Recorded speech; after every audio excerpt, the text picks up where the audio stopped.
It was the autumn of 1863 when two children walked along the rocky shores of Nova Scotia. The sea was restless, waves crashing as if hiding a terrible secret. Suddenly, they froze. A man lay on the wet sand. His clothes torn, his skin pale, and most horrifying, his legs were gone. The stumps wrapped almost surgically, as if someone wanted him to survive, only to abandon him here.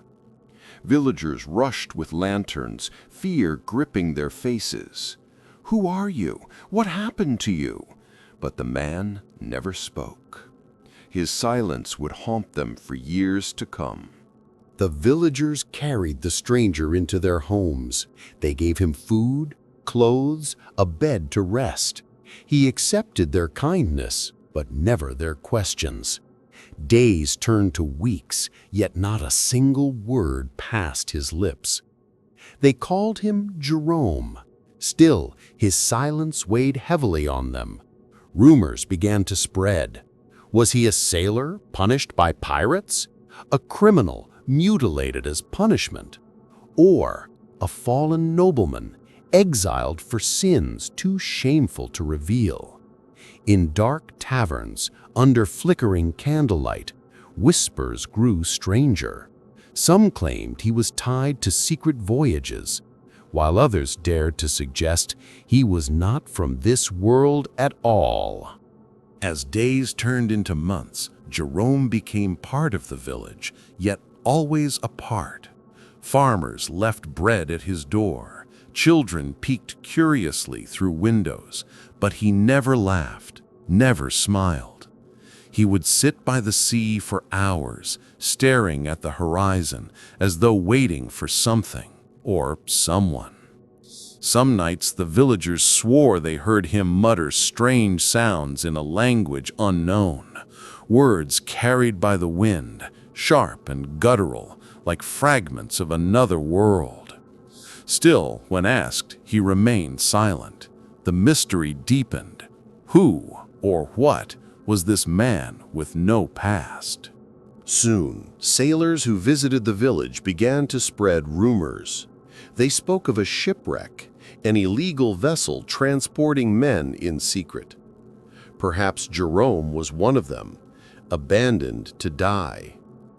Others whispered darker tales, experiments by powerful nations, mutilations done to silence men who knew too much. And yet, the villagers could not ignore one chilling fact. Jerome's wounds were too clean, too precise. This was not the work of pirates. This was something else, something deliberate. Jerome lived in the village for years. He never told his story. He never revealed his past. And then, quietly, he died. Some say he passed away peacefully in sleep. Others believe his silence was the weight that killed him. The villagers buried him on the hill overlooking the sea, the place where he once stared for hours. No family claimed him. No ship ever returned for him. All that remained was silence, as eternal as his own. Centuries later, historians tried to solve the mystery. Some argued Jerome was a sailor from southern Europe, perhaps Italy or Spain, thrown overboard by his crew. Medical experts studied old accounts. His amputations were clean, likely performed by a surgeon. This was not random violence. He had been cared for, but abandoned. Maybe he was a political exile, punished not with death, but with silence. Others, however, believed his origins were darker, tied to secret operations at sea, experiments meant to erase identity.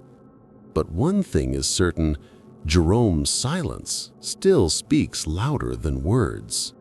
Jerome's silence haunted Nova Scotia, but hidden in forgotten archives, a discovery emerged. Old French naval records, dating back to the early 1800s, revealed a disturbing truth.